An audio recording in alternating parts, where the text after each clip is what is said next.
시청자 여러분 안녕하십니까? MBN 일요와이드 시작합니다. 제22대 국회의원 선거가 이제 17일밖에 남지 않았습니다. 여야 모두 전국을 돌면서 표심 잡기에 나섰고 지지율을 고심하고 있는데요. 국회 나가 있는 취재기자 연결해 자세히 알아보겠습니다. 표선두 기자, 먼저 국민의힘은 조금 전 선대위 회의를 열었다고요? 네, 그렇습니다. 한동훈 국민의힘 총괄선거대책위원장은 어제에 이어 오늘도 공식 일정 없이 총선 선거 전략 논의에 집중하고 있습니다. 한 위원장은 오늘 오전 당사에서 선거대책회의를 열고 지지율 상승을 위한 전략을 논의합니다. 최근 국민의힘 지지율 반등세가 꺾이면서 수도권 위기론이 불거진 만큼 회의에서 어떤 필승 전략을 논의할지 주목되는데요. 한 위원장은 오늘 출근길에서 기자들과 만나 정치에 묘책은 없다면서 민생과 경제라는 중요한 부분에 대한 설명을 하고 좋은 정책을 계속 말하겠다고 밝혔습니다. 민주당은 오늘 강남 3구 등 서울 주요 지역을 방문한다던데요. 네, 그렇습니다. 민주당 이재명 상임 공동선대위원장은 오늘 서울 송파 새마을 전통시장을 시작으로 강남 3구를 방문합니다. 송파, 강남 서초 등 강남 3구는 지난 총선에서 송파병 한 곳을 제외하곤 모두 국민의힘이 승리했을 만큼 민주당의 서울 험지로 꼽히는데요. 이어 동작과 영등포 등 주요 접전 지역을 방문한 이 위원장은 여당의 리스크를 앞세워 정권 심판 화력을 이어갈 계획입니다. 민주당은 어젯밤 후보 공천 취소도 있었다던데요. 네, 그렇습니다. 어젯밤 민주당은 세종갑 이영선 후보의 공천을 취소했습니다. 이 후보가 다수의 주택을 보유하고 갭투기 의혹이 있음에도 재산 보유 현황을 당에 허위로 제시했다는 이유에서인데요.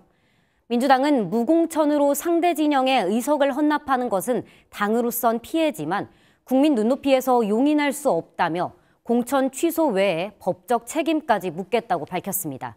지금까지 국회에서 MBN 뉴스 표선우입니다. 어제 서울의 한낮 최고 온도가 18도, 광주는 24도까지 올라가는 등 전국적으로 따뜻한 봄 날씨가 이어졌습니다. 활짝 핀 봄꽃을 보려는 나들이 객들로 주요 관광지들은 붐볐는데요. 그 현장을 이시열 기자가 돌아봤습니다. 봄의 전령사 노란 개나리가 산을 물들였습니다. 시민들은 화창한 날씨를 만끽하며 개나리를 배경 삼아 사진을 담아봅니다. 비 와서 살짝 걱정했는데 그래도 나오니까 날씨 좋고 날 맑은 것 같아서 개나리 축제 잘 왔다고 생각 드네요. 개나리가 많이 펴서 예쁘고 기분이 좋았어요. 페이스 페인팅도 하고 윷놀이 던지기도 하고. 완연한 봄 날씨를 보이는 가운데 서울 응봉사는 개나리를 보려는 시민들로 온종일 붐볐습니다. 어제 낮 최고 기온은 서울은 18도를 기록했고 대구는 23도, 광주는 24도까지 오르면서 전국적으로 포근한 날씨가 이어졌습니다. 서울 어린이대공원에도 가족 단위 나들이객이 북적였습니다. 넓은 잔디밭에서 휴식을 취해보고 아이들은 신나게 비눗방울을 날려봅니다. 완연하게 이제 봄이 와가지고 날씨가 너무 따뜻해서 아이들 데리고 나오게 됐습니다. 오늘 서울의 낮 최고 기온은 21도까지 오르며 고온 현상이 절정을 보이겠지만 다음 주 월요일과 화요일 사이에 전국적으로 비가 내리며 평년 기온을 되찾을 것으로 보입니다. MBN 뉴스 이시열입니다.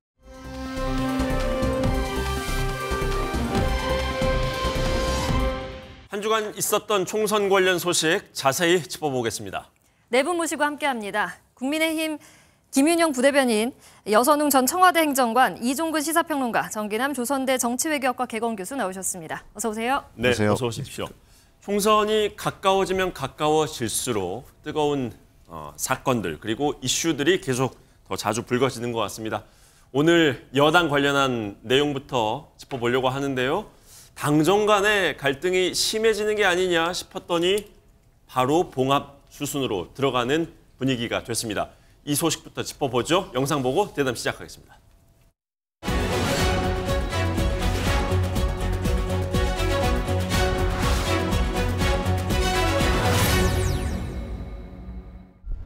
정말 그 반국가 세력들인데 진짜 이게 발부딪히지 못하게 해야 되는데 더 많이 위로를 해드려야지. 그렇습니다. 저희가 더 잘하겠습니다. 네.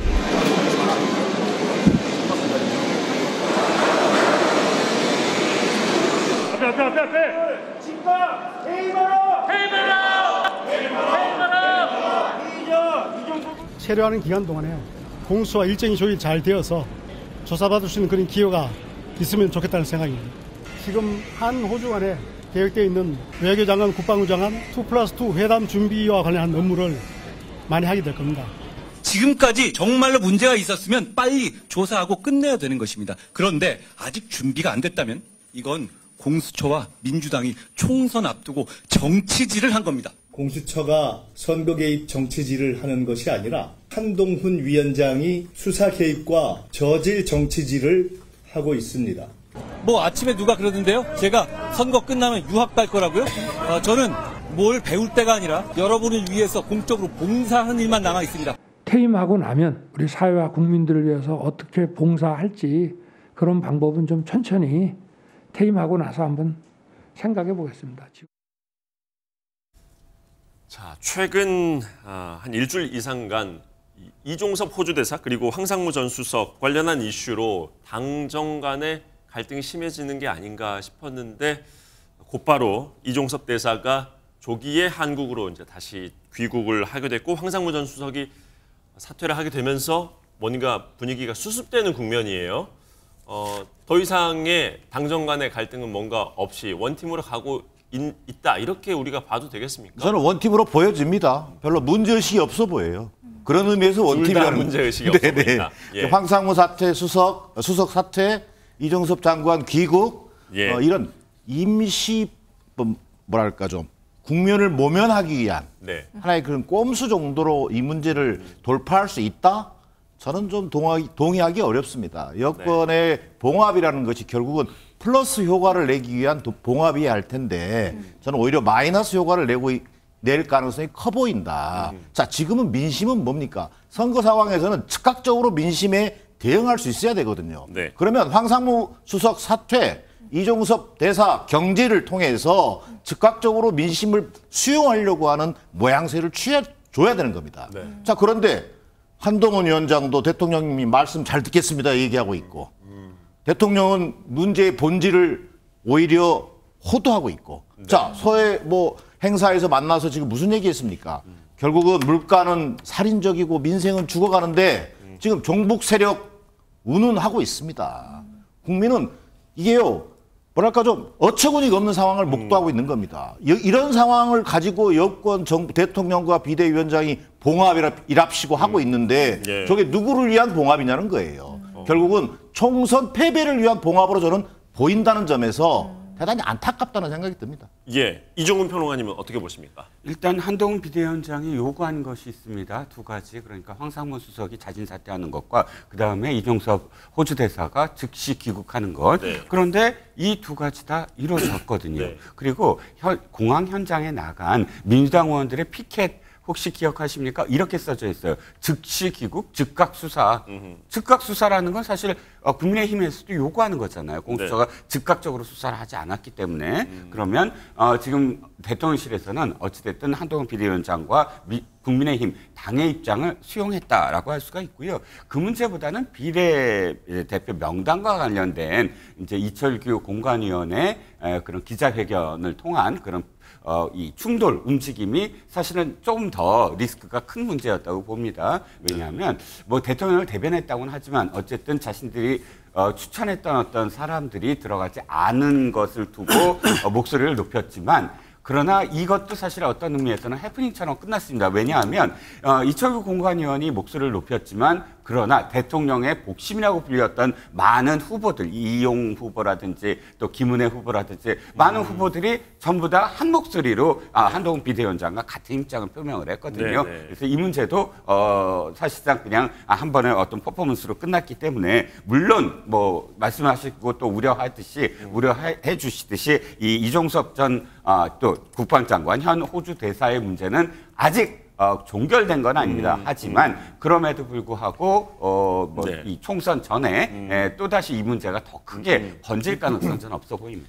한동훈 위원장 같은 경우는 문제가 다 해결됐다. 이종섭 대사가 조기 귀국을 했기 때문에. 그런데 이게 문제가 해결된 거는 아니라고 보시는 건가요? 이종근 평론가님. 문제가 해결됐다는 건 자신이 요구한 부분, 그러니까 두 가지 요구한 부분을 대통령실에서 받아들였기 때문에 그리고 그대로 됐기 때문에 자신의 어떤 그런 이 생각대로 됐다라는 본인이 말한 바대로 들어왔다. 네네, 들어왔다라는 거지만 야당의 공세는 아마 계속 될 거예요. 그러니까 귀국의 문제가 아니고 사퇴로 이제 다시 얘기를 하고 있습니다. 하지만 가장 중요한 건 수사잖아요. 수사에 협조를 하느냐 안 하느냐가 가장 중요하지 않습니까? 그러니까 민주당이 주장하는 건 이거예요. 도피다. 그 수사를 받지 않기 위한 도피다. 이게 지금 프레임이잖아요. 최소한 귀국을 하고 내가 수사에 적극적으로 협조하겠다라면 그것은 도피가 아니고 그러니까 수사에 협조하는 어떤 태도를 계속 견지할 때 상당히 저는 이 부분은 해소될 가능성이 있다고 봅니다. 정 교수님께 짧게 한번 더 드릴게요. 지금 한동훈 위원장은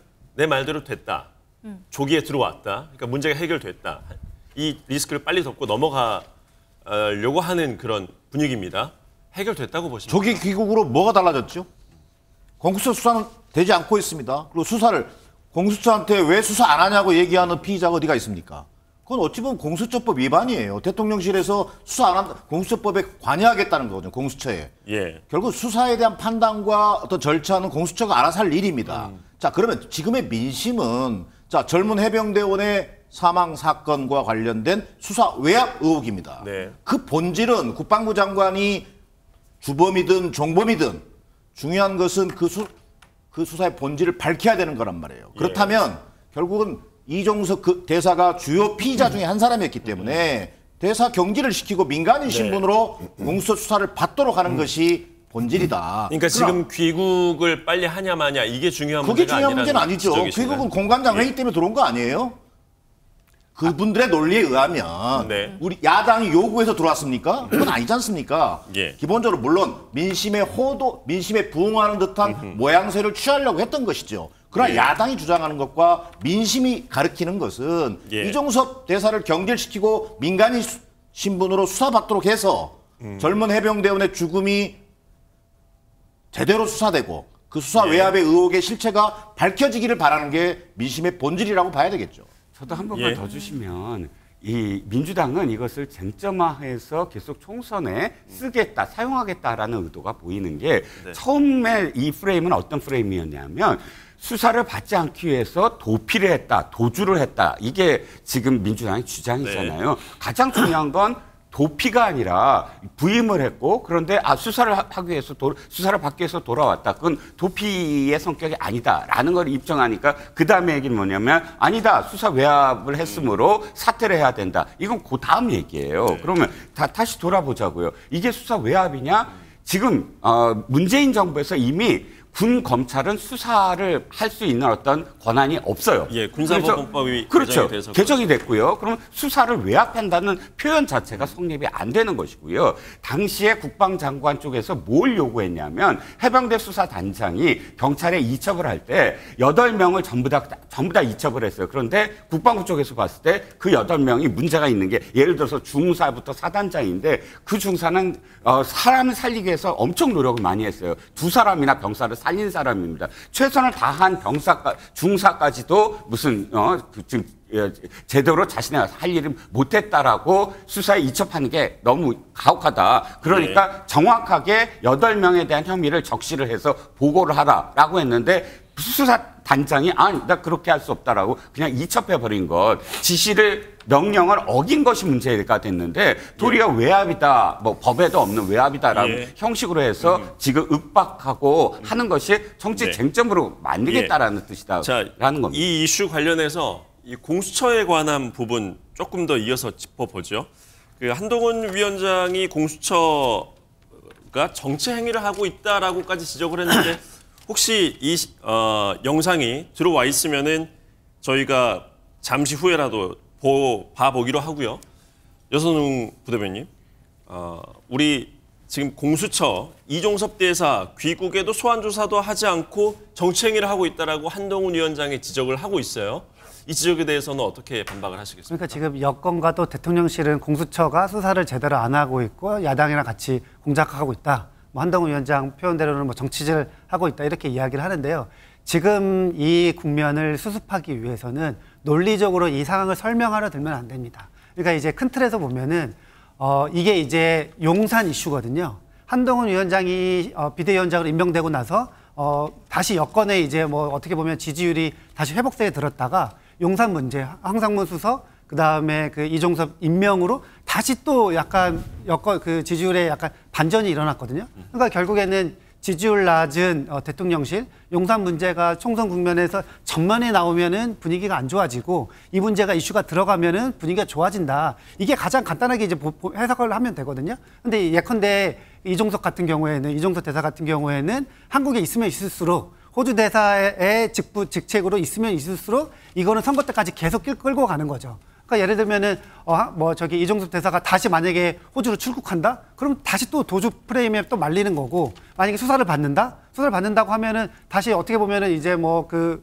포토라인 쓰면은 이게 다시 또 이슈가 또 안 좋아지거든요. 불리해진다. 그래서 제가 볼 때는 국민의힘과 여권에서는 이 문제를 그냥 아예 여론에 아니면 뉴스에 아예 안 나오게 하는 것이 가장 최선의 방법이다. 이런 주장들을 지금 뭐 경기도 권역의 국민의힘에서 선대본부장 맡고 있는 김학용 의원, 경기 안성에 출마한 후보인데요. 이분이 벌써 그런 주장을 하고 있어요. 여권 내부에서도 제가 볼 때는 이 문제가 계속 오래되고 뉴스가 나오면 나올수록 그냥 빨리 사퇴해라. 지금 선거가 안 좋아져서 후보에 나온 후보 도태우, 장해찬 후보들도 뭐 공천 취소하는 마당에 임명직이 대수냐 이렇게 생각을 할 수밖에 없는 거죠, 후보들 입장에서는. 공수처가 몇 달 전에 출국 금지를 걸어놓고 지금 계속 부르지 않고 이렇게 있는 것을 오히려 정치에 개입하는 거다. 이런 주장들이 여권에서 나오고 있거든요. 이 부분은 어떻게 보십니까? 근데 이게 이제 뭐 일반 국민들이 볼 때 어쨌든 지금 윤석열 정부, 윤석열 집권 시대이고 공수처가 뭐 야당 몫으로 원래 이제 뭐 진행이 돼가지고 뭐 위원들은 다 뭐 민주당 사람들이다 뭐 이렇게 있는데 그거를 자 국민들한테 와닿지가 않아요. 어쨌든 정부니까 공수처가 민주당이랑 같이 이야기를 손잡고 뭐 했을 거다 아니면 수사를 지연시키고 있다 이런 게 국민들한테는 크게 와닿지 않다고 봅니다. 공수처가 정치 개입하는 일은 상상할 수 없다 이런 지적을 주셨어요. 김용영 부대변인 이 사안에 대해서 어떻게 보십니까? 공수처가 6개월 동안 이종섭 대사를 소환하지 못했고요. 그리고 출국을 하게 되니까 부랴부랴 불려서 4시간 조사했습니다. 그리고 나서 출국을 하게 되니까 공수처는 출국 금지를 연장하면서 출국 금지 해제를 반대하면서 낸 의견이 대면 조사가 반드시 필요하다고 했었습니다. 그러면 지금 이종섭 대사가 어쨌든 귀국했지 않습니까? 그러면 당연히 소환해서 조사하는 게 자신들의 말에 논리가 맞는 겁니다. 그렇게 지금 소환 조사를 못하게 되면 본인들 스스로가 우리가 정치질을 했다라고 인정하는 대목이라고 저는 생각합니다. 그런데 이제 6개월이라고 말씀하신 부분은 고발장 접수 기준으로 이제 6개월인 거고 또 수사에는 뭔가 진행 절차와 또 속도라는 게 있지 않겠습니까? 그렇습니다. 공수처에서는 아직 기초조사도 다 끝나지 않았기 때문에 지금 바로 부르기는 어렵다라는 입장인 것 같은데요. 근데 그렇게 되면 공수처가 앞서 말씀드렸다시피 나가기 전에 대면 조사가 필요하다는 명목으로 출국 금지를 계속 연장했지 않습니까? 그게 자체가 논리가 잘못된 거라고 생각을 하고요. 저는 민주당 입장에서도 지금 공수처가 보인 행태가 지난 과거 민주당이 공수처를 만들면서 검찰이 보였던 그런 수사에 있어서 그 수사권에 남용한다는 점에서 같은 맥락이라고 생각하거든요. 민주당에서 같은 비난을 해주셔야 되는데 그런 비난이 없는 것 자체도 되게 아쉬운 대목이라고 생각을 합니다.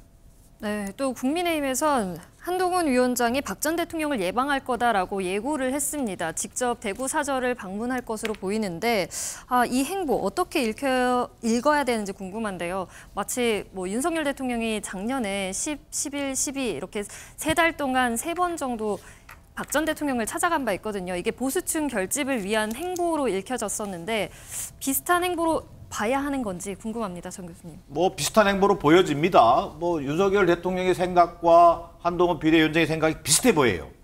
자, 윤석열 대통령은 작년에만 하더라도 벌써 박근혜 전 대통령을 3번 만났습니다.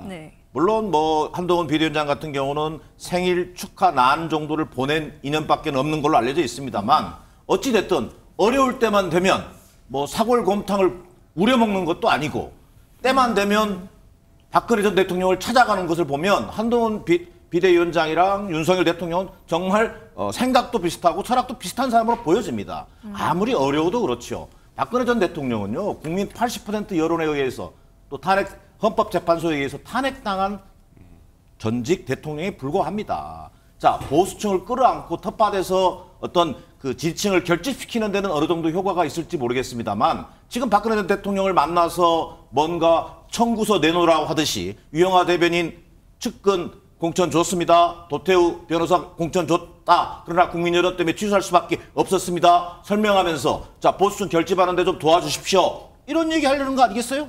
자 보수층 결집해서 총선 국민의힘이 이깁니까? 저는 중도 무당층의 승리를 지지를 견인해내지 못하면 여야 막론하고 이기기 어려운 것이 총선의 방정식입니다. 승리의 방정식입니다. 그런 차원에서 지금 이 시점에서 수도권이 위기론에 빠져 있는 속에서 처방이 잘못됐다.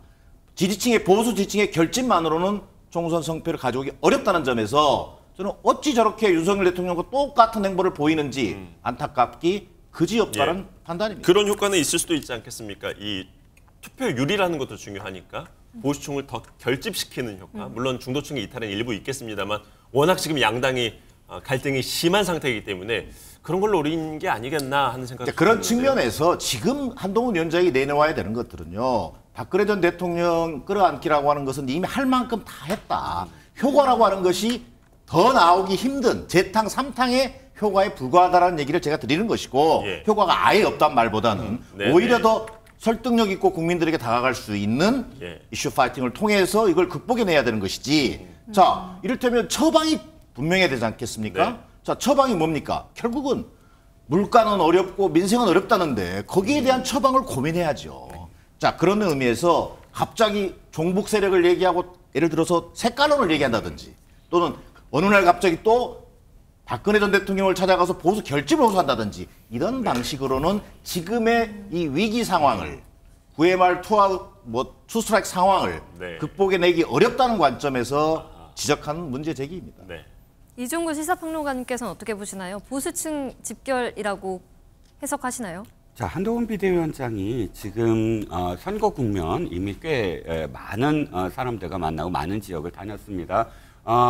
수도권도 굉장히 노력을 많이 했죠. 수원도 가고 그런 것이 전혀 없이 시작하자마자 박근혜 대통령을 만나러 갔다고 한다면 그 지적은 또 일견 그럴 수 있겠구나 하지만 지금 쌓아 올린 어떤 서사가 있어요. 서사가 있고 또 박근혜 전 대통령이 지금 뭐 그렇다고 해서 지역에 맹주가 될 수도 없고 전 대통령입니다.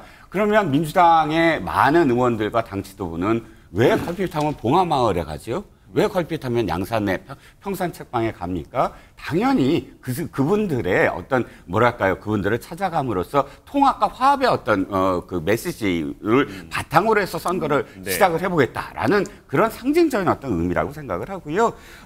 그 이외에 다른 어떤 전략에 대해서도 많은 말씀들을 하셨지만 저는 이번에 민주당이 과연 김대중, 노무현, 문재인으로 이어지는 그 민주당 맞냐라는 중도의 목소리를 좀 귀담아 들어야 된다고 생각을 합니다. 어떻게 통진당, 헌법재판소가 해체시킨 그런 당의 후예들을 아무런 당 내의 어떤 뭐랄까요 이 공론화 과정 없이 당대표가 자기의 어떤 마음대로 그 세력을 손을 잡고 그 세력에 다시 입성하도록 도와주는 그런 민주당의 어떤 행태가 저는 정통 그런 이 보수 야당으로 출발한 민주당이 아니다. 민주당이 어떻게 그렇게 할 수 있나. 그러니까 그런 지적.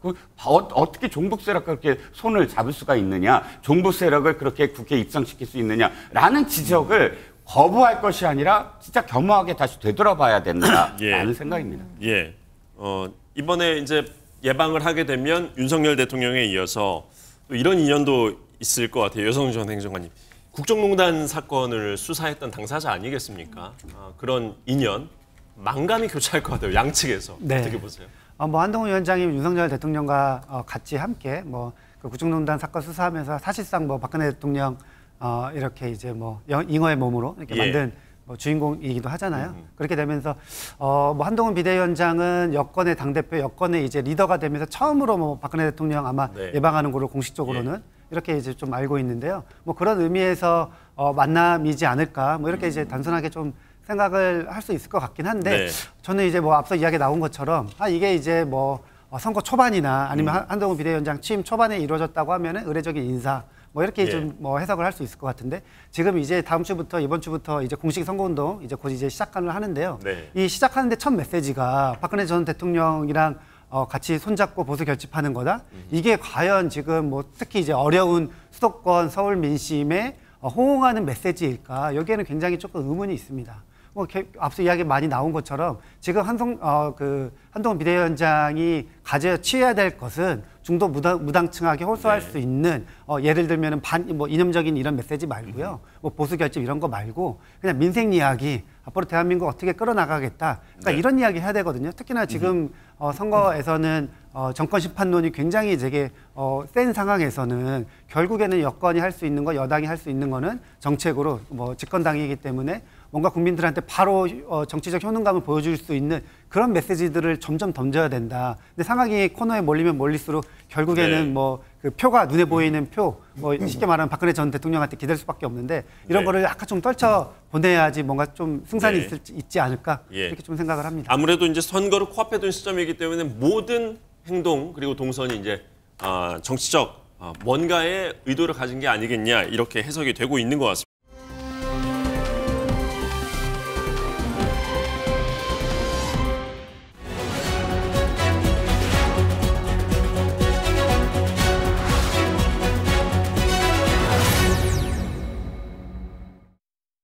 중국 사람들이 한국 싫다고 한국 물건을 사질 않습니다.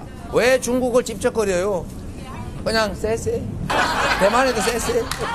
이러면 되지. 뭐 자꾸 여기저기 집적거리고 무슨 양안 문제 우리가 왜 개입합니까? 이재명 대표가 양안 관계 어떻게 되든 상관없다고 얘기했는데 그게 도대체 뭐 하는 소리입니까? 저희는 우리 윤석열 정부는 외교적으로도 필요한 목소리를 내는 사람들입니다. 중국에 끌려가지도 않는 사람들입니다. 광주에서 온 사람들 잘 들어. 너네 옛날에 대검으로 M16으로 총 쏘고 죽이는 거 봤지? 너 몽둥이로 뒤통수 때려서 깨진 거 봤지? 조심해. 농담이야. 농담이야. 이번 총선은 완벽한 신한일전이다. 자주 독립국가의 구성원인지가 의심되는 후보들은 다 떨어뜨려서 우리가 대한 독립국가임을 확실하게 보여줍시다, 여러분. 대통령이 가서 살 때는 875원이라니까 혹시 야당 대표가 가면 한 뭐 900원 정도에는 팔지 않을까 했더니 3,900원이었어요. 적자국가 200등을 넘어서서 북한보다 적자가 더 많이 난 나라가 됐어요. 자, 이재명 대표의 선거 현장에서의 다양한 그런 이야기들, 발언들을 좀 봤습니다. 몇 가지 중요한 것들 위주로 좀 짚어볼게요. 일단 어젯밤 늦게 이제 당에서 공지를 했습니다. 세종갑의 이영선 후보 전격적으로 어젯밤에 공천을 취소를 했습니다. 내용은 이제 갭투기 의혹이 있는데 재산 현황을 허위로 당에 제시를 했다. 그래서 혼선을 줬다. 이제 이런 것들이 주된 이유라고 지적을 했어요. 이게 당 자체 검증 과정에서 이렇게 발견을 하지 못했던 걸로 보이는데 이게 검증 과정이 너무 부실했던 게 아닌가 이런 지적이 나올 수밖에 없을 것 같습니다. 그러니까 저는 저 문제를 보면서 딱 세 가지를 일단 고려해 볼 게 정당에서 심사가 허술했거나 아니면 심사하시는 분들의 문제의식이 부족했거나 아니면 후보자가 기만했다는 건데 뭐 제가 민주당의 내부 사정까지는 몰라서 어떤 게 정답인지는 모르겠습니다만 굉장히 심각한 거죠. 이영선 후보 같은 경우는 본인이 갭 투자에 완전 표본을 보여줬습니다. 어떻게 하면 갭 투자를 할 수 있는지 잘 보여줬을 뿐만 아니라 거기다 추가적으로 보통 갭 투자는 특정 지역에서만 하는데 이분은 여러 지역에서 했었거든요. 그럼 완전 전문적인 사람이다. 이런 사람을 걸러내지 못한 민주당은 굉장한 이번 공천에서 지금 친명 후보들 공천하는 자본뿐만 아니라 이런 공천 시스템 자체도 저는 문제가 있다고 지금 보거든요. 단순하게 사천뿐만 아니라 시스템 작동도 제대로 안 하고 있다. 그런 점에서 민주당 이번 공천은 굉장히 실패한 공천이 아닌가 하는 또 다른 증거를 보여줬다. 이렇게 평가하고 싶습니다. 정기동 교수님, 이게 어차피 선관위에 이제 등록하면 다 드러날 건데 이렇게 당에 조금 가려서 조금 일부만 뭐 이렇게 내는 거, 뭐 이걸 잡아내기는 어려운 겁니까? 일단은 이제 후보 자격 심사라고 하는 것이 어떤 공적인 기능을 가지고 당이 정말 이 후보의 자질이라든지 또 뭐 허위 사실이라든지 이런 것을 가려내는 그 절차를 제대로 수행했는 것인가 예. 이 부분에 대해서는 의문이 남아요. 그러니까 그 부분은 좀 부실한 점이 부실한 있었다. 부분을 소위 지울 수 없습니다. 그 느낌을. 자, 그런데요. 그럼 왜 그랬느냐? 사실은 후보자격 심사 과정을 통해서요. 친명이냐 비명이냐 내 편이냐 내 편이냐 이걸 가르는 어떻게 보면 요식 행위조차로 전락한 측면이 있다. 그런 면에서 이런 이영선 후보와 같은 이런 사고가 어찌 보면 예고됐다고 해도 과언이 아니다. 저는 이렇게 좀 비판하고 싶습니다. 그런 의미에서 당 지도부는 그 책임을 통감할 필요가 있다고 보여집니다. 저는 이영선 후보 같은 경우 어찌 보면 가장 중요한 게 뭐겠습니까? 부동산 투기. 자, 세종시에 보유하는 분이 경기도 고양, 일산, 세종, 동탄, 대구 오피스텔, 아파트 이건 완전히 부동산 투기 의혹에다가 그다음 두 번째 앞서 언급한 것처럼 후보 자격 심사 과정에서도 허위 신고를 했다는 거잖아요. 거짓말 의혹입니다. 이것은 어떤 국민 눈높이에서도 이건 용인할 수 없는 수준이고 오히려 후보 자격 박탈 제명에서 그칠 것이 아니라 오히려 수사기관의 의뢰를 통해서 어떤 수사를 받을 수 있도록 하는 것이 필요하다는 생각이 들 정도입니다. 자, 그런 면에서 결과적으로 책임은 통감하나 어찌됐든 후보 공천 취소라고 하는 것은요. 한석을 잃어버리는 겁니다. 그런 면에서 당 지도부가 즉각적이고 선제적으로 공천 취소를 결정하고 국민 눈높이에 맞는 도덕성이라고 하는 부분을 보여줬다는 점에서는 나름대로 사후적이지만 평가할 만하다라는 것이 제 판단입니다. 즉각 조치한 부분에서는 잘했다는 평가를 주셨는데 이종훈 평론가님, 네네. 지금 세종갑 같은 경우에 화면을 한번 후보들 얼굴을 띄워주시겠습니까? 국민의힘에서는 이제 유류재화 후보, 그리고 새로운 미래 김종민 후보, 양자 대결인데 지금 김종민 후보 같은 경우에는 우리가 다 아는 것처럼 민주당에서 탈당한 이제 비명, 반명계의 선봉장 역할을 하면서 탈당을 한 재선 의원입니다. 자, 이렇게 되면 김종민 후보 입장에서는 어쨌든 선거를 뛰는 상황에서 상당히 유리해진 게 아닌가 이런 생각도 드는데 이쪽 판세는 어떻게 분석하십니까? 그렇게 볼 수만은 또 없을 것 같아요. 왜냐하면 김종민 후보도 이 지역 사람이 아닙니다. 지금 다른 지역으로 옮겼고요. 두 번째는 김종민 후보에 대해서 이 지역만 먼저 말씀드리면 새롭게 생겨난 이 세종시는 한 번도 민주당이 아닌 정당이 의원을 배출한 적이 없어요. 아주 민주당이 아주 유리한 지역입니다. 아주 유리한 지역입니다. 새롭게 공무원들이 많고 전문 공무원들이 많기 때문입니다. 그런데 김종민 후보에 대해서는 사실상 이 탈당했고 그다음에 저는 표현하고 싶지 않습니다. 개딸들이 공격하는 표현을 빌리면 수박 해서 굉장히 공격을 받는 사람이에요. 그렇기 때문에 민주당, 국민의힘은 찍지 않을지 모르지만 그렇다고 해서 김종민당은 더 싫다. 이런 게 지금 개딸이라든지 혹은 강성 지지층의 생각이거든요. 그 지지층이 김종민 후보를 찍을 것 같지는 않다. 네네. 이런 그래서 전망이 투표율이 낮아질 거다. 차라리 안 찍고 말지 하는 그런 어떤 상황으로 가지 대안으로서 김종민 후보를 찍을 가능성은 좀 적어 보이는데 한 가지만 제가 이 사건과 관해서 덧붙이면 이게 제명을 해서 끝날 일이냐 그렇지는 않다는 거예요. 왜냐하면 너무나 이 민주당 후보들의 위선적인 어떤 부분이 이번에도 드러났다는 겁니다. 왜? 이 이영선 후보가 뭘 맡고 있냐면 민주당 전세 사기 대책 TF 단장이에요. 즉 전세 사기와 관련돼서 자신이 아주 정의롭게 이 피해자들을 보호하는 그런 정책을 펴왔고 또 자기가 변호사로서 그렇게 해왔다라고 정의로운 변호사라고 자신을 소개하고 있습니다. 그런데 지금 보시자고요. 이 오피스텔과 아파트 다 합치면 38억 원인데 채무 현황이 37억이에요. 자기 돈은 1억밖에 없었어요. 모든 거를 다 끌어다가 그냥 한 거예요. 이걸 전형적인 갭투자예요. 전세 사기는 어떤 피해죠? 갭투자로부터 시작되는 피해자입니다. 자신과 자신의 부인은 갭투자를 해서 또 더군다나 화성, 동탄, 구리 이 지역이 전세 사기가 가장 피해자들이 많은 지역에 갭투자를 했어요. 그러고서는 자신이 뭐라고 얘기하면 아이고 민변 소속 변호사로서 서민과 약자를 대변해요. 정의로운 민생 변호사다. 이렇게 주장했던 사람이에요. 우리 연상되는 사람 한 사람 있죠. 여성 인권 그러니까 인권 변호사다 하는 조수진 변호사 평생을 인권 변호사로 살았다고 하는데 이 성폭행 당한 여성들의 인권을 침해하는 가해자 측 변호를 해와서 완전히 반인권적인 어떤 변호 행위를 하지 않았습니까? 똑같은 케이스 아닙니까? 여성주원 네. 이 사건 같은 경우에는 그 이영선 후보의 그 표리 부동이 약간 표상이다 이렇게 좀 볼 수 있을 것 같고요. 이거는 뭐 이 문제를 당의 뭐 공천 시스템까지 연루짓는 거는 약간 좀 무리성이 있다. 예. 지금 언론 보도된 내용만 보면요. 그러니까 당에 낸 그 자신의 재산 현황과 선관위에 등록한 후보 등록 때 한 재산 현황이 다릅니다. 본인이 그렇게 해버리면 어쩔 도리가 없다. 도리가 없는 거죠. 그러니까 예를 들면은 저희가 맨 처음에 이제 공천 심사 과정에서 당에 낸 거랑 아니면은 중앙선관위에 낸 자료랑 다르면은 공천 취소다. 이거를 서약을 하고 내거든요. 그럼에도 불구하고 지금 이 이영순 후보는 그렇게 해버렸다라는 거죠. 예, 그렇습니다. 그러니까 이영선 변호사가 완전히 그냥 업무 방해, 공천 시스템 업무 방해예요. 그러니까 민주당은 아주 빠르게 그리고 신속하게 공천 취소하고 제명을 하고 지금 또 이제 법률적 검토까지 이제 같이 이제 하고 있다는 상황인데요. 예. 당에서 이거는 더 과감하게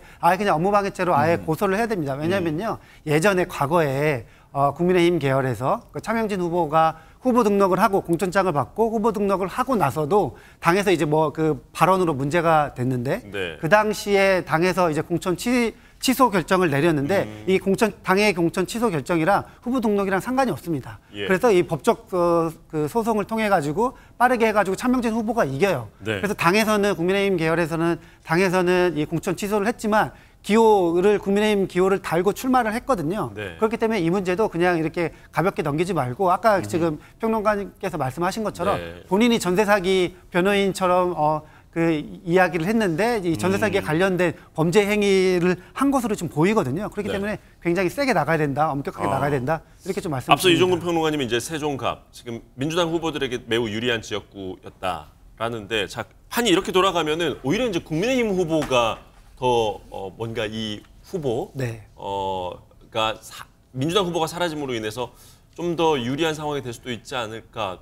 어떻게 변수로 작용할 거라고 보십니까? 당에서 이제 입장문을 낼 때요. 의석 한 수를 잃어버릴지라도 국민 눈높이에 맞추겠다 이런 이야기를 했거든요. 이렇게 되면은 아무리 그래도 지금 뭐 국민의힘이 어부지리할 가능성이 약간은 있다 이렇게 좀 보여집니다. 예. 그러니까 민주당 지지자들이나 민주당 당원들은 지금 뽑을 사람이 없는 거거든요. 그렇기 때문에 국민의힘이 뭐 이렇게 약간 유리하지 않을까 이렇게 좀 해석을 할 수 있을 것 같습니다. 예.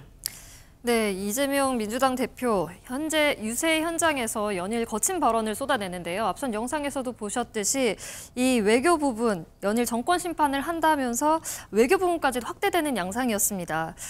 이 CC의 발언, 굴종적이다라는 지적이 일고 있는데 이런 거친 발언들이 지지층 결집, 이런 표심 잡기에 과연 도움이 되는 건지 이종근 시사평론가님께서는 어떻게 바라보시나요? 일단 팩트가 잘못된 부분이 너무 많아서 뭐 그걸 다 말씀드릴 수 없지만 무역 적자 부분부터 말씀을 드리죠. 무역 적자 부분이 작년 그러니까 2023년 상반기에 무역 적자 맞습니다. 하지만 하반기에는 다시 무역 적자가 어느 정도 해소가 됐고요. 그다음에 무역 적자를 마치 중국 사람들이 반한 감정 때문에 안 산다 했지만 그거는 솔직히 말씀드리면 정확하게 그 리포트라든지 혹은 경제 쪽 또는 무역 쪽의 리포트를 제대로 공부를 안 하신 것 같아요. 그 안에서 가장 중요한 게 뭐냐면 우리가 중국에 수출하는 상품들이 이미 중국 내에서 상대적으로 우리 거를 사지 않아도 되는 정도의 품질이 향상됐기 때문이거든요. 그런 품목들이 상당히 많이 대체가 됐습니다. 내수에서. 그리고 두 번째는 반도체예요. 반도체가 어마어마하게 2023년도에 불황이었습니다. 전체적으로 우리 경제에 엄청난 타격을 줬는데 그런 부분들을 마치 중국과 우리나라의 어떤 감정상의 문제로 바꾼 것. 그다음에 가장 중요한 건 양안 관계입니다. 짧게 말씀을 드릴게요.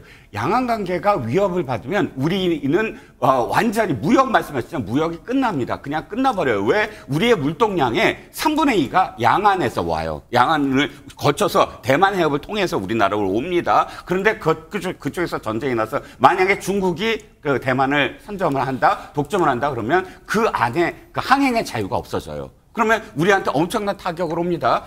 윤석열 대통령이 한 얘기는 이거예요. 어떠한 곳에서도 전쟁이 일어날 수는 없다. 전쟁이 일어나지 않아야 된다. 이게 양안 개입입니까? 문재인 대통령도 당시에 똑같은 얘기를 했어요. 평화가 있어야 된다. 그리고 대만과 중국과의 관계에서 어쨌든 거기서 전쟁이 일어나면 안 된다. 똑같은 수준으로 얘기했는데 이쪽을 개입이라고 이야기하고 그다음에 뭐 쉐 솔직히 동북건조를 하고 그다음에 우리나라 속국으로 얘기하는 중국한테 우리가 고맙다고 얘기해야 됩니까? 이건 국민 감정을 완전히 분노로 대치되는 그런 식의 어떤 그런 발언이라고 저는 생각을 합니다. 사실 이런 거친 발언 현장을 보면 현장에서는 지지자들이 꽤나 환호를 하는 모습이긴 했단 말이죠. 아직 여야 모두에게 표심을 잡지 못한 이 중도층 표심도 잡을 수 있을 거라고 보시나요? 어떤 영향이 있을 거라 보시나요? 저는 뭐 현장에서 그 유세 특징이 이렇습니다. 지지층을 한껏 자극하는 거죠. 그러면서 뭔가 이 지지층 결집의 하나의 어떤 계기를 만들어내고요. 네. 더 나아가서 그 열화하는 아주 환호하는 그 지지층을 보면서 바닥 민심이 우리 쪽으로 넘어오고 있구나라고 하는 그런 자신감을 갖게 되는 계기가 됩니다. 자, 그런 의미에서 중도층에게도 보니까 뭐 군중 숫자라든지 연호하는 분위기라든지 어떤 발언의 강도라든지 이런 걸 보면서 영향을 받는다는 측면에서 어느 정도 영향이 있다고 보여지고요. 네. 저는 이재명 대표가 선거전이 본격화되기 시작하니까 어찌 보면 속된 표현입니다만 물이 오른 느낌입니다. 네. 뭔가 현장 유세에서는요 스피치 하듯이 선동하듯이 할 수밖에 없습니다. 그러다 보면 말을 좀 더 거칠게 하고 보다 분명하게 제시해야 되는 상황이 됩니다. 자, 이를테면 자, 중국의 쉐쉐, 대만에도 쉐쉐. 이건 전형적인 실용주의적 외교를 강조한 거죠. 네. 뭔가 이념에 치우쳐서 역대 최악의 외교 관계를 만들어내고 있는 윤석열 정부에 대한 비판임과 동시에 우리 외교는 현실적이고 실용주의적 외교로 가야 한다는 그런 노선을 지적하는 표현입니다. 자, 두 번째, 회칼테러를 뭔가 패러디한 장면. 이것은요, 여전히 5.18을 지금도 부정하는 세력이 있다라고 하는 국민의힘을 겨냥한 적극적인 어떤 그 발언이라고 봐야 되겠죠. 이거 어떻게 5.18을 희화하는 방식으로 비판한다든지 이건 전혀 관련 없는 얘기다. 저는 오히려 이재명 대표가 보여주는 모습이 오히려 이렇게 너무 물이 오른 느낌이다 보니까 이게 너무 넘쳐서 현장 분위기를 한껏 고조시키는 데는 기여하지만 자칫 뭔가 그 선을 넘었을 때 올 수 있는 부정적인 어떤 역효과 이런 부분을 좀 우려할 정도까지 지금 현재 가 있다. 뭐 이런 판단입니다. 그 현장에서 물이 올랐다고 하는 그 이재명 대표와 관련한 이슈 딱 하나만 짚고 제3지대로 넘겨보겠습니다. 이재명 대표 이번 주 화요일에 대장동 재판이 예정이 되어 있는데 지난 19일에 있었던 대장동 재판에서 무단으로 불출석했을 때 법원에서 이제 경고를 했어요. 다음번에도 안 나오면 구인영장을 집행하겠다. 여선웅 전 행정관님. 일단 전망은 분분합니다. 공개적으로 지적을 했기 때문에 바로 구인영장을 집행할 것이다. 이런 전망도 나오고 아니다. 한 번 더 좀 봐주고 넘어갈 것이다 하는데 이재명 대표 입장에서 봤을 때는 영장이 집행이 되는 모습을 보여줘도 나쁠 게 없다. 또 이런 분석들도 있어요. 왜냐하면 피해를 받는 제1야당, 탄압받는 야당 대표의 이미지가 되기 때문에 이 분석에 동의하십니까? 뭐 그런 일부 이제 그런 주장이 좀 있거든요. 그리고 또 그거를 재판부 아니면 또 여권에서 이제 또 의식하고 있기 때문에 쉽게 재판부가 뭐 강제 구인영장 뭐 발부를 못할 것이다. 뭐 이런 해석도 같이 나오고 있는 상황이거든요. 어찌됐든 저는 이재명 대표가 그 재판 과정에서 뭐 재판에 성실하게 임해야 되는 거는 모든 국민들이 다 해야 될 의무라고 생각을 하고 있고요. 이재명 대표도 그런 의미에서 재판부를 충분히 좀 존중은 하고 있다. 예를 들면은 지난번에 이제 뭐 늦게 출석했을 때도 재판부한테 사과하고 했거든요. 그리고 이번에 지난주에 불출석했을 때도 좀 연기 좀 해달라. 지금 몇 개의 재판을 같이 이제 진행하고 있는데 그 중에 하나는 뭐 재판부가 인정을 해줘가지고 선거 이후로 그 공판이 연기된 뭐 그 재판도 있거든요. 그렇기 때문에 약간 이제 뭐 재판부랑 계속 의견을 조율하는 과정이다. 국민들께서 그렇게 좀 이해를 해주십사. 이렇게 그러면 이재명 대표가 나올 걸로 예상을 하세요? 좀 재판부에서 뭐 그렇게까지 뭐 이야기를 했으니까 뭐 아무래도 뭐 조금 나오는 게 오히려 크게 이제 뭐 논란이 없이 갈 수 있는 방법이 아닐까? 뭐 저는 정 교수님은 어떻게 예상하십니까? 바로 당장 내일 모레인데요, 지금요? 저는 뭐 26일 날은 나갈 걸로 예상합니다. 자, 이재명 대표 입장에서는요. 뭔가 어쨌든 이 사법 리스크라고 하는 것을 새삼 부각시킬 필요가 없다. 그런 면에서 재판 나갈 가능성이 높고요. 또 실제로 이 재판부가 어떤 다른 판단을 할 경우에 이 재판에 상당한 불이익도 예상할 수 있거든요. 그런 것을 굳이 만들지 않을 걸로 보여집니다. 자, 그러나 어쨌든 3월 28일이 되면 이제 선거운동이 본격적으로 시작됩니다. 14일 동안의 선거운동 기간입니다. 이 기간 동안만이라도 사법부와 사전 조율을 통해서 그 14일 동안만이라도 제1야당 대표로서 전국 유세를 해야 한다는 어떤 무거운 부담감과 책임감이 있잖아요. 네. 그런 부분들을 좀 배려할 수 있는 그런 조치가 사전적으로 만들어졌으면 하는 그런 바람입니다.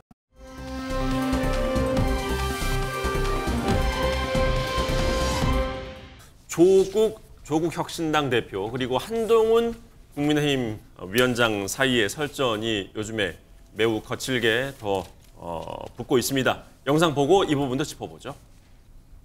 조국 혁신당에 대한 국민들의 지지도가 높아지니까 이 위축된 한동훈 대표와 국민의힘이 예민하고 불안해진 모양인데요. 네. 제가 부산 사투리로 한마디 하겠습니다. 너희들 쫄았지? 윤석열 정권의 핵심 인사들의 범죄와 비리를 밝혀 정당한 징벌을 받도록 이제 고마 치아라마! 조국 그리고 위헌정당 통진당의 후예들, 정치를 장악할 수 없는 극단주의자들입니다. 자기가 죄를 저지르고 사법 시스템에 의해서 유죄 판결을 받고서도 정치의 목적을 사법 시스템에 복수하는 것이라고 대놓고 천명하고 있는 세력이기 때문입니다. 집단이 누구인가를 국민 여러분께 좀 반문하고 싶습니다. 27개의 그렇게 긴 번호를 설정한 이유는 숨기고 싶은 것이 그 휴대전화에 있기 때문입니다. 자, 조국 혁신당의 지지율이 잘 나와서일까요? 연일 주목을 받는 것 같습니다. 이종훈 평론가님.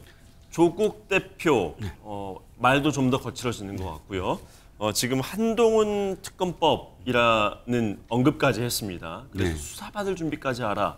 매우 거센 발언을 했는데 네네. 당연히 이제 선거 전이니까 지지층 결집을 위한 거라고 봐야겠습니다만 지금 두 사람의 설정 어떻게 보십니까? 일단 조국 대표를 이제 언급하면서 사실은 굉장히 씁쓸합니다. 아무리 뭐 우리나라가 무죄 추정의 원칙이라고 하지만 이렇게 정치가 사실상 혼돈을 가게 만든 장본이거든요. 왜냐하면 거의 지금 상황에서 대법의 확정 판결만 남아 있는 사람이 당을 만들고 그 다음에 자신을 이렇게 만든 사람들한테 복수를 하겠다라고 천명을 하면서 정치를 하겠다라고 하는 것이 과연 정치의 발전에 도움이 될까라는 생각이 듭니다. 하지만 어쨌든 정치 공학적으로 말씀을 드리면 지금 조국 대표는 이제 서서히 윤 대통령이나 한동훈 비대위원장보다 민주당과 사실 설전을 벌일 겁니다. 제가 보기에는. 왜냐하면 어차피 지금 아무리 이 파이가 커진다고 하더라도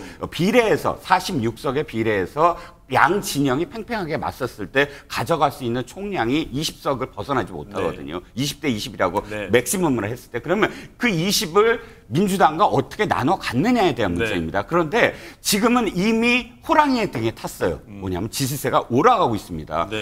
우상향이잖아요. 지지세가 정체되어 있거나 한다면 같이 어떻게든 조절을 할 텐데 지금은 지지세가 올라가는 것을 꺾지 않고 계속 치고 올라가면서 선점을 해야 됩니다. 예를 들어 지금 한 15석 이렇게 얘기를 하잖아요. 15석까지 안 되겠지만 최소한 10석을 넘어버리면 굉장히 큰 어떤 주도권을 가지고 있을 수가 있어요. 그러니까 이슈 주도권을 자기가 다 끌어들일 수가 있죠. 그러면 어느 정도는 지금 민주당이 계속 견제를 할 거예요. 왜냐하면 민주당도 20명의 어쨌든 순위로서 자신들이 하고 싶은 정치를 하고 싶은 거거든요. 그런데 그게 만약에 견제가 된다고 한다면 아마도 4년 전에 이해찬 대표가 정봉주의 열린민주당한테 이렇게 얘기하죠. 민주라는 이름을 참칭하지 마라 라고 견제를 합니다. 왜? 더불어시민당이라는 비례위성 정당을 지켜야 되니까. 저는 아마도 이재명 대표가 이제부터 참칭이라는 용어는 아니겠지만 아주 세게 조국 혁신당을 견제할 수밖에 없는 상황이다. 지금 그러면. 기세로만 봤을 때는 조국 혁신당 안에서 나오는 이야기처럼 10석 이상도 가능할 분위기라고 보십니까? 일부 그런 어떤 그 지지율을 보면 20%가 넘기는 지지율이 있잖아요. 그러면 20%가 넘긴다는 건 최소 10석 이상은 가져갈 수 있다는 얘기입니다. 저는 아주 지금 기세로서는 상당히 민주당이 지금 곤혹스러울 겁니다. 아마 5석 이내가 될 수도 있다. 이런 어떤 위기감을 갖고 있는데 하필이면 이번에 334라고 해서 다른 세력과 함께 손을 잡는데 그렇게 되면 그걸 약속을 만약 지켜버리면 민주당 자체에서 내세운 후보들이 못 받는다라는 겁니다. 네, 조국혁신당 그야말로 파죽지세라고 할 수 있을 것 같습니다. 지지율 상승세가 가파른 반면에 이 조국혁신당을 제외한 다른 여타 당들은 지지율이 잘 나오지 않고 있는 상황인데요. 선거가 이제 3주 남았습니다. 앞으로 어떻게 전망을 하시는지 김인영 국민의힘 부대변인 어떻게 보시나요? 일단 우선 조국혁신당의 약진은 일단 민주당의 이번 공천 파동에 의해서 일어난 게 제일 큰 비중을 차지하는 거고요. 네. 더불어서 저희 국민의힘 역시 비례의원들 공천 과정에서 매끄럽지 못했기 때문에 그게 반사의 이익으로 나왔다고 생각을 합니다.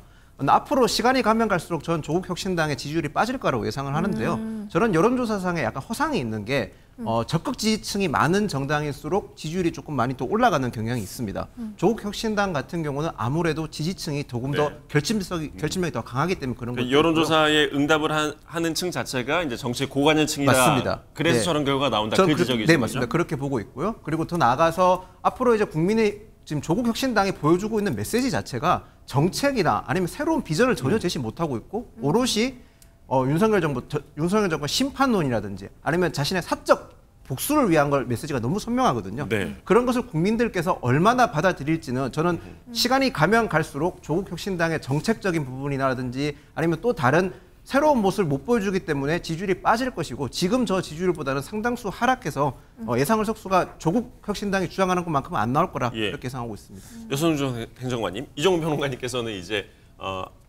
여권을 향한 공격보다는 이제 민주당과의 뭔가의 설전 이런 걸 통해서 민주당의 비례 의석수를 좀 가져오는 전략으로 가지 않을까 이런 전망 주셨는데 동의하십니까? 네, 선거운동을 돌입을 하면요, 민주당 지지자들이나 민주당 당원들은 특히나 아마 조국혁신당에 대한 지지 의사 이런 거를 바뀌면은 해당 행위에 해당됩니다. 그렇기 때문에 당에서는 이미 이제 박지원 원내대표한테 그런 식으로 경고도 한번 한 바 있고요. 본격적인 선거 국면이 되면은 모르겠습니다. 과거 사례를 조금 비춰서 보면은 이종훈 평론가님 말씀하신 것처럼 열린민주당이 지지율이 꽤 높았는데 선거 국면 들어가고 민주당이 견제를 시작하니까 지지율이 낮아졌거든요. 근데 그런 기준으로 보면은 조국혁신당도 그런 분위기로 그런 추세로 좀 가지 않을까. 민주당이 이렇게. 좀 견제하면 지지율은 떨어질 수밖에 없지 않겠냐. 이렇게 하는데 그거는 약간 이제 과거의 이제 분석 방식일 것 같고 조국혁신당은 사실은 지금 이번 선거에서 가장 큰 이슈인 정권 심판론을 완벽히 탄 정당이기 때문에 그런 공식이 또 안 맞아들어서 꽤 많은 이렇게 득표율이 아니면 지지율이 좀 보이지 않을까 이런 해석도 가능합니다. 선거 코앞에 두고 민주당에서 조국혁신당을 좀 더 세게 견제를 하게 될까요? 모르겠어요. 지금 보면은 지금 이 속내는 알 수 없는 거 아니겠습니까, 우리가? 지금 이미 이제 당 지지자들 또 약간 이제 적극적인 지지자 층에서는 몰빵론이다 그렇게 하면서 적극적으로 약간 좀 견제하는 분위기가 있거든요. 근데 이제 당 지도부 차원이거나 당 차원에서 그렇게 하기에는 약간은 또 부담이 있을 수도 있고 왜냐하면은 확실하게 조국혁신당의 지지층들이 투표장에 이제 끌고 나오는 이런 이제 힘은 있기 때문에 당이 이제 어떻게 할지 좀 지켜봐야 될 것 같습니다. 우리 정 교수님께 오늘 대담의 마지막 질문 드리겠습니다. 민주당의 속내는 뭘까요? 조국혁신당의 지지율 상승을 바라보고 있는. 쳐다볼 수밖에 없는 상황입니다. 견제도 어려울 거라고 보여집니다. 지금 한동훈 비대위원장이 아무리 조국 혁신당 대표의 발가락이를 잡아도 저는 이미 막지 못할 거라고 보여지고요. 민주당 역시 견제하고 싶어도 이미 지민 비조라고 하는 조국 혁신당의 프레임이 정확하게 먹히고 있기 때문에 자, 조국 당대표 뭐라 그랬습니까? 부산 사투리 썼는데 전라도 말로 하면요. 광주에서 이런 겁니다. 민주당이 못한 거 그냥 뒤집어 버려라. 이런 사투리까지 나오는 지경입니다. 수도권 부산으로 상륙하고 있습니다. 못 막을 걸로 보여집니다. 지켜볼 수밖에 없는 상황이지 않겠나 이런 말씀까지 들어봤습니다. 오늘 대담은 여기에서 마치도록 하고요. 전하는 말씀 듣고 다시 돌아오겠습니다.